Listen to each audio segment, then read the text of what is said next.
Today's vocabulary lesson is all about helping you be a little more precise when you are talking about some situation or if you're telling a story. These adjectives will help you do just that. So as we go through this lesson, I'm going to tell you the adjective. I will tell you the meaning. I will also try to tell you some nouns that I think these adjectives are commonly used with, some collocations, and I will also give you an example sentence so that you can see how it's used in context. Are you ready? The first adjective that I have for you is offhand. And what this means is little or no preparation.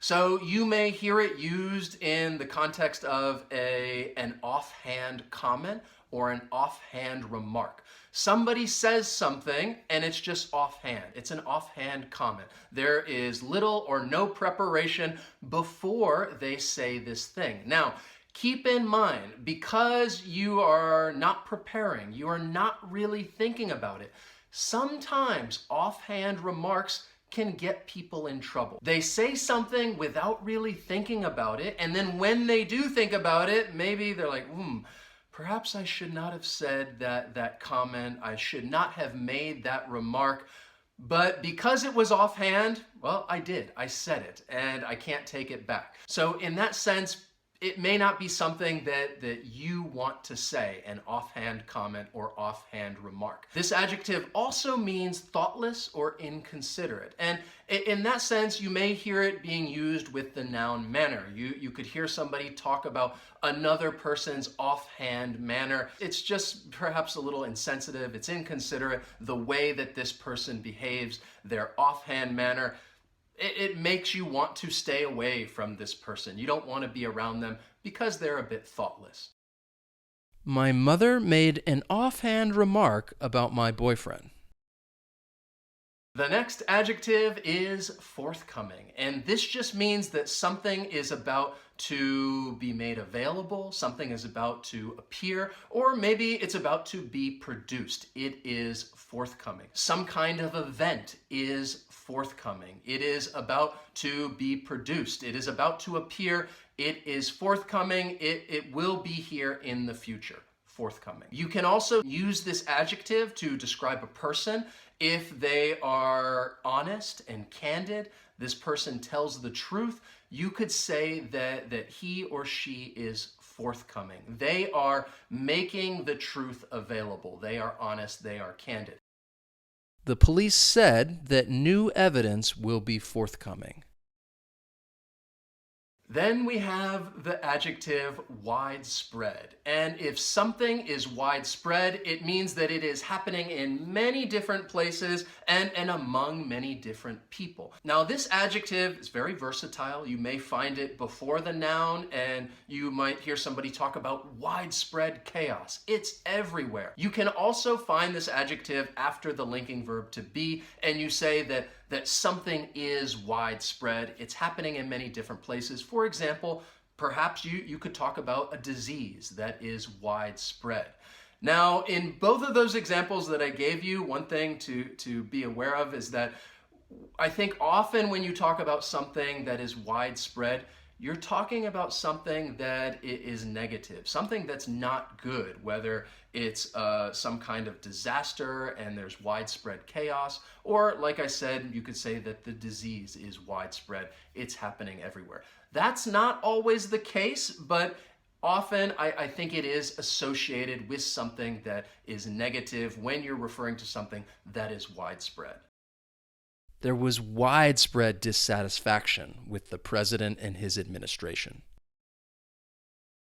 Next is straightforward. Now, this adjective has two meanings, and usually I think this adjective is going to follow the linking verb to be. And you could say that something is straightforward, which means that it's not complicated, that it's easy to understand. The instructions, they were straightforward. I was able to understand them easily because they were straightforward. You can also use it to refer to a person who is honest and tells the truth. And you could say, he or she is straightforward. This person's straightforward. They tell the truth. And when they tell the truth, they are very forthcoming, and they tell They tell everything. They tell all of it. So remember, straightforward, two different meanings. Not complicated, easy. I could say that, well, your directions, they were pretty straightforward. I used the map and I could easily find the place because your directions were straightforward. Or it means honest, sincere. For example, I try to be straightforward with you guys when I tell you about these words and the way in which they are used and the other words that we use them with. I really try to be straightforward with all of you. I easily put the cabinet together because the instructions were straightforward. Then we have so-called. Now, this is one of my favorite adjectives. Again, it has two different meanings. The first one is just talking about something is named in a particular way. For example, if you're referring to a group of countries, not many countries have nuclear weapons. And you could say that this group of countries, they are the so-called nuclear powers. They are named in this particular way. The other meaning, which I think is a little more commonly used when we're talking about so-called, and it's also why it's one of my favorite adjectives, and the meaning is it's used to show that a word is not suitable to describe something or someone. Let me give you some examples. He's just a so-called expert, so-called expert. And if you refer to somebody as a so-called expert, it means that, well, that they should not be called an expert. That word should not be used to describe this person. Or you could say somebody is just a so-called doctor. Maybe they think of themselves as a doctor, but you don't think they're a real doctor. You could say, well, you know, she's just a so-called doctor. It's not... The word should not be used for this person. It's not suitable for them. Again, when you're using it in this context, it's not a compliment. You are not being nice to somebody else. Now, with those examples, you can see that this adjective will come before the noun when you refer to somebody as like a so-called expert or a so-called doctor or a so-called friend, that the adjective will come before the noun, so-called. Celebrities and other so-called role models may not have a good influence on children. Then we have egregious. I want to have a quick look at the pronunciation because this word has 3 syllables and the first and third syllable will have that schwa sound, that sound. Egregious. That second syllable has the long E sound, egregious. And egregious, it's a great adjective to help you be more specific and precise because what it means is something is really, really bad. It's shockingly bad. And you could say that it is egregious. You can also use it before the noun if you want to describe something. For example, you could say that this person exhibited egregious behavior, that it was really bad. Or perhaps if you want to use it after the linking verb to be, you could say, well, what the government did was egregious. It wasn't just bad, it was really bad. So again, instead of using the word bad, which I think is very common and possibly even overused, you can be more precise, more accurate, and say that something is egregious. If the government is spying on its citizens, that is an egregious abuse of power.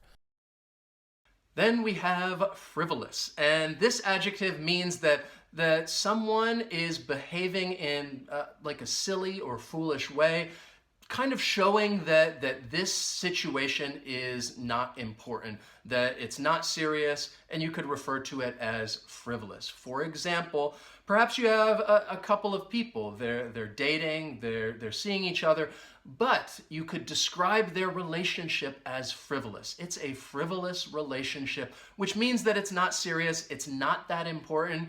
They're just dating, they're having fun, but you could say that it is a frivolous relationship. So it's often used to describe some sort of situation. If you want to say that it's unimportant, you could just say it's frivolous. The judge decided to throw out the frivolous lawsuit. Next is excruciating. This, well, it's not a good adjective because it means that you're talking about something that is very painful. It's excruciating. And I often think of physical pain, that you have to go in for some type of operation, some type of surgery. It was really painful. It was excruciating. You can often use this adjective with the noun pain, and this is a common collocation. Excruciating pain. You could say, I got injured playing soccer and it hurt really bad and I was in excruciating pain. It was very painful, excruciating. He was in excruciating pain after twisting his ankle. Next is noxious. Let's look at the pronunciation quickly. This adjective has two syllables. That first syllable, that knock, and then shus, that schwa sound. You hear that in the second syllable, noxious. And what it means is something that is harmful, something that is poisonous, and you could use it to describe some noxious fumes. If there is some kind of gas, a noxious gas in the air, it is poisonous, it's harmful, you could say it is noxious. Be careful, do not confuse this adjective with the word nauseous, because that's describing the way somebody feels. If they feel nauseous, they feel sick. This is a different word. It is a different adjective. Noxious is harmful, poisonous, for example, a noxious gas. We're trying not to breathe the noxious fumes from the bus. Then we have inveterate. So this adjective means that something is done as a habit, and in that case, it's not likely to change. Often we use this adjective to describe a person, and you could say that someone is an inveterate gambler, that they are always gambling, it's not going to change, they are an inveterate gambler. Or maybe a person is an inveterate liar, that they are always doing this, it is a habit, that they always lie, they are an inveterate liar. Again, I think that you would often use this adjective, that you are saying something about this person that is probably negative, whether it's talking about somebody who is an inveterate gambler, an inveterate liar, that you are using it to describe a person in a negative way because they have some kind of bad habit that they can't break. Inveterate. She has been all over the world because she's an inveterate traveler. Then we have nefarious, and this adjective means that something is morally bad. We use it to describe some kind of situation or perhaps even a person that is morally bad. And I say morally because it's to show that the person who's doing this thing, they know better. They know that it's wrong. And you could say that, well, because of that, this thing is nefarious. I often think it follows the linking verb to be, and you'd say that something is nefarious, but you can use it before a noun as well. For example, you could say that, well, he had a nefarious plan to steal from the company, that he was going to steal from the company, and the plan was nefarious. It was morally wrong. This person knew better. It was nefarious. The Grinch had a nefarious plan to steal Christmas. Next is the adjective preposterous. And this just means that something it's ridiculous, it's absurd. So often I think it's used in the sense that somebody would just say, that's preposterous. They're talking about a situation, they're describing it as ridiculous, and you would hear them say, that's preposterous. Or you can say that if you want to describe something that you think is absurd and just say, well, that's preposterous. Somebody tells you something that you can't believe, you think it's crazy, it's absurd, you can just say, that's preposterous. You think I ate the sausage? That's preposterous. Now, even though these adjectives may not be, well, widespread, that you are going to hear everybody use them every single day, the reason they are not widespread is because they are a little more advanced. They are more specific. It is to help you be more specific when you are describing a person or describing some situation. So I want you to go out and practice using them. That is my request. That's what I want you to do. And I don't think that this request is absurd.